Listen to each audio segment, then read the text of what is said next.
ডিএমপির counter terrorism and transnational crime ইউনিটের CTDC প্রধান মোহাম্মদ মাসুদ করিম বলেছেন, বড়দিন উৎসবকে ঘিরে রাজধানীতে সোয়াত, বোম ডিসপোজাল টিম সহ পুলিশের স্পেশালিস্ট ইউনিটগুলো দায়িত্ব পালন করবে।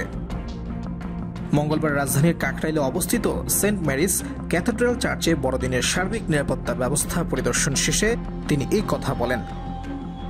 সিটিডিসি প্রধান বলেন, আগামীকাল 25 ডিসেম্বর খ্রিস্টান ধর্মাবলম্বীদের প্রধান উৎসব শুভ বড়দিন।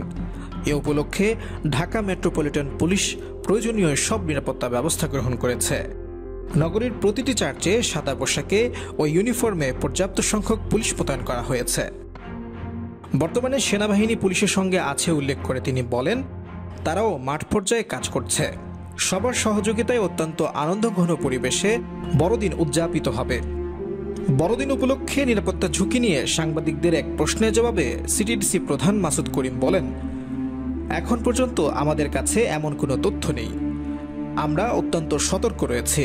প্রতিবারের মতো এবারও বড়দিন নির্বিঘ্নে ও আনন্দঘন পরিবেশে উদযাপিত হবে। এর আগে সেন্ট মেরিস ক্যাথেড্রাল চার্চে ডিএমপির সিটিডিসির সোয়াত, বোম ডিসপোজাল টিম ও K9 টিম জরুরি পরিস্থিতি কিভাবে সামাল দেবে তার একটি মহড়া করে। এ সময় ডিএমপির বিভিন্ন পদমর্যাদার ঊর্ধ্বতম কর্মকর্তা ও সেন্ট মেরিস ক্যাথেড্রাল চার্চের ফাদার উপস্থিত ছিলেন।